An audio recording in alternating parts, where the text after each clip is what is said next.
All right, chap. Quick Pragmata review.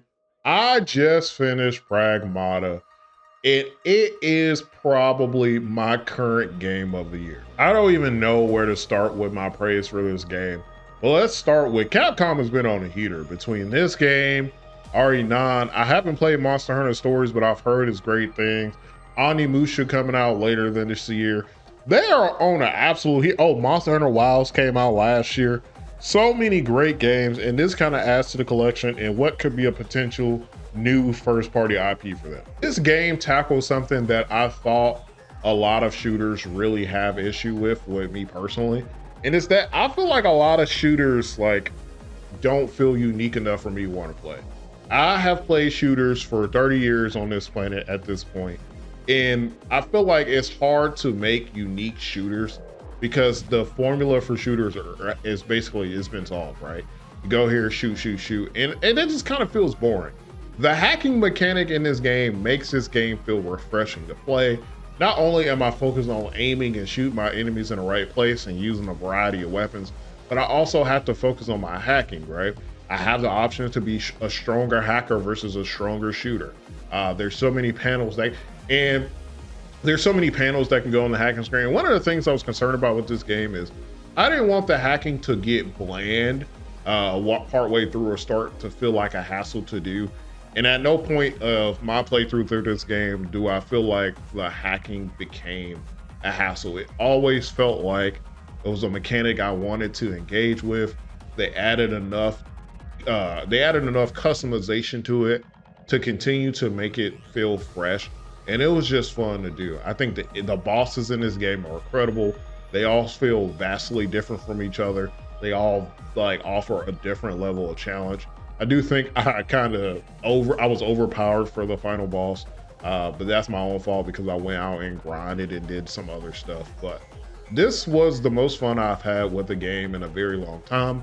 And one of the ways I like to describe this game is it feels like a game from when I was a kid. In the best way possible, this feels like a game from the mid to early 2000s. This feels like a 2000s game in the best way possible. They aren't trying to do a super duper crazy open world where there's a billion things to do. This is a straightforward, short, condensed narrative where they're able to appropriately get across the story, engage you in the mechanics in that allotted time frame. I know you guys have seen games where you're trying to play them and they're like 60 hours and when you're done with the game, you're like, I feel like this game could have been 30 hours. And it's because they're fluffing up the game. This game doesn't really have that fluff. There's things you can go do to kind of level up your character, but by all means, you don't have to do those things. And it just feels like a classic video game where they just want you to play the game. And as somebody who grew up in an era where it feels like those types of games are kind of lost, these short, kind of just condensed story-driven action games, in an era where we feel like we don't get a lot of those, it's refreshing to kind of get one.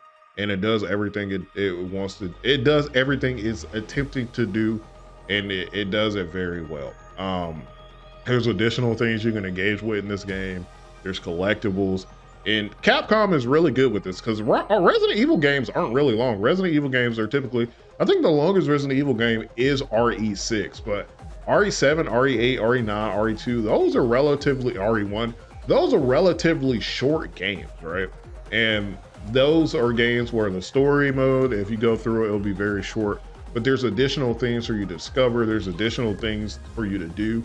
And Pragmata kind of takes that same philosophy where if you just want to go through the story, you can probably beat this in 2 to 3 days. Or, there's other things for you to engage with. I saw a lot of people saying they didn't love the story, but I thought this story was pretty great. I get the criticisms of it, but the story managed to grasp me, and the biggest thing is it managed to get me to care about these characters. I cared about Diana's well-being.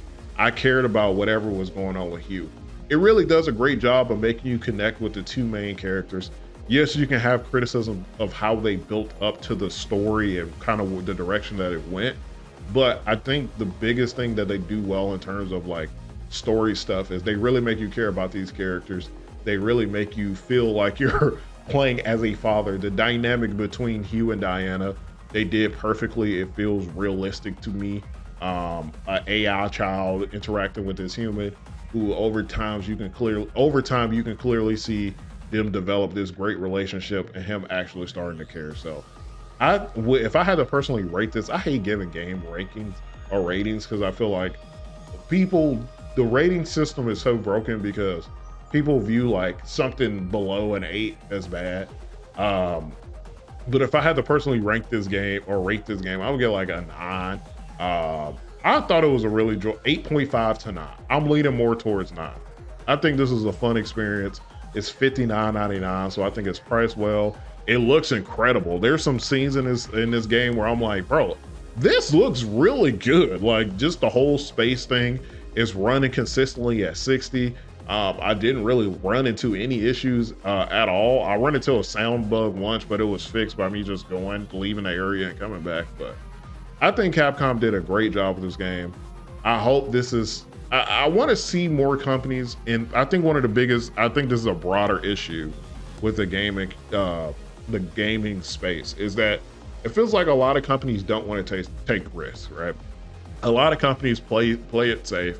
We get a lot of sequels, we get a lot of remakes, we get a lot of remasters, and it feels like we don't get a lot of brand new IPs. And I think the reason for that is a lot of companies are afraid now that their brand new IP will fail. A lot of companies are afraid of failure.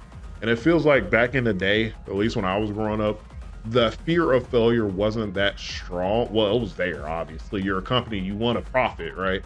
But not having that strong sense of or fear of failure led to us getting some pretty incredible games.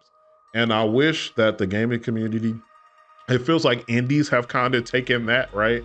Indies have taken that philosophy where they're like, I want to create like unique experimental games where like maybe like brand new first party games and stuff like that. And it feels like AAA companies really aren't doing that. We're getting a lot of sequels. And one thing I say I respect about Capcom is Capcom ain't afraid to throw out a brand new IP. They really aren't. So because they did that Dino game, I forgot whatever it's called, which was a brand new IP, and now you have this. So I hope that people see Pragmata's success and it equates to more of these bigger companies not being afraid to kind of jump out and take that risk and try some of these brand new IPs and see if it sticks its landing, and kind of creating a space where we have more diverse games. We have brand new, refreshing games. This game feels really refreshing. It's not a remaster, it's not a remake, it's not a sequel. So yeah, I just want to see better for the overall gaming community, and hopefully this game inspires a lot of people to kind of go in that direction.